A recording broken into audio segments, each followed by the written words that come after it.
At this site, a flood tore out a 10-ton pontoon bridge, but the men were able to salvage enough material to operate a trail ferry. Landing stages, using a trestle and 3 pontoons each, were built on both banks. The raft itself is a 3-pontoon job without overhanging deck.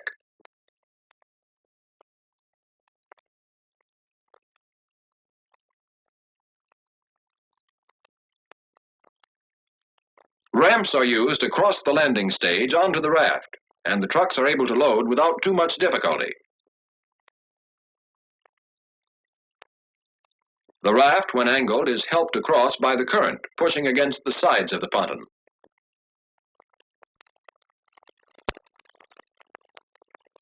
The raft is trailed by lines attached to a block running on the anchor cable.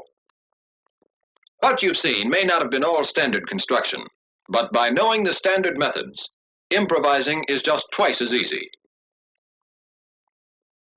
This next job, using standard 25-ton pontoon equipment, will show you what can be done when the materials are available. To bring the pontoons up by truck on these narrow winding roads is quite a job.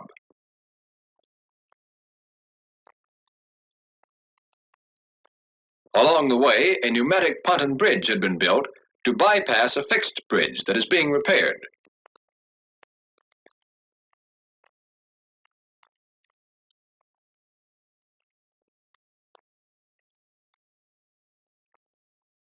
Some of the balk and chess were brought in by railroad to another point along the river and ferried upstream.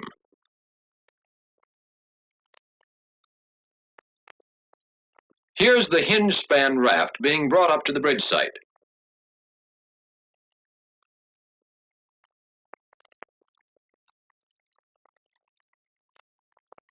It's attached to the upstream anchor cable with bridle lines. Bridge parts are constructed along the shore. There weren't enough men around, but that didn't stop these engineers. They worked long, hard hours until the job was finished.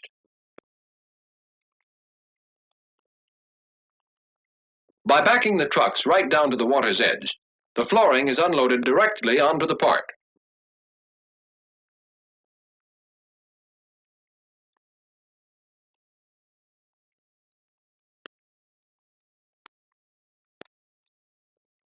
Each part is pulled out along the partially completed bridge and worked into position.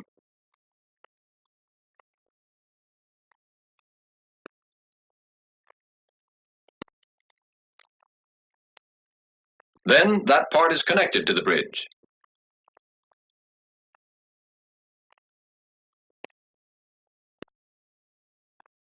These pontoons were equipped with this screw-type balk fastener, which is much harder to use than the ratchet type.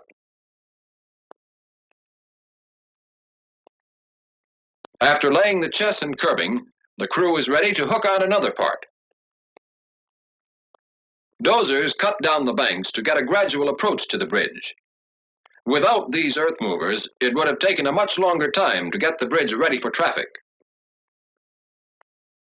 After all the parts had been put into the bridge, anchors are dropped on the downstream side to keep the bridge aligned against wind and back currents.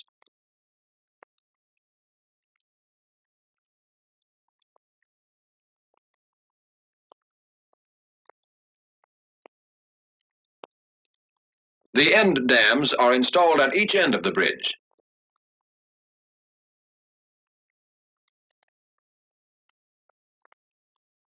All the curbing and balk are tightened up, and one of the longest 25-ton pontoon bridges ever built is ready for traffic.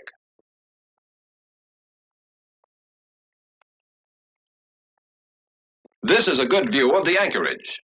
An anchor cable and bridle lines upstream, anchors downstream. The bridge is really an impressive sight. Working with makeshifts for so long, the men were beginning to wonder if they'd ever get a chance to show what could be accomplished with United States equipment and engineering. Passing over the bridge, fighting men on their way to China will long remember it as a helpful contribution in the fight against the enemy.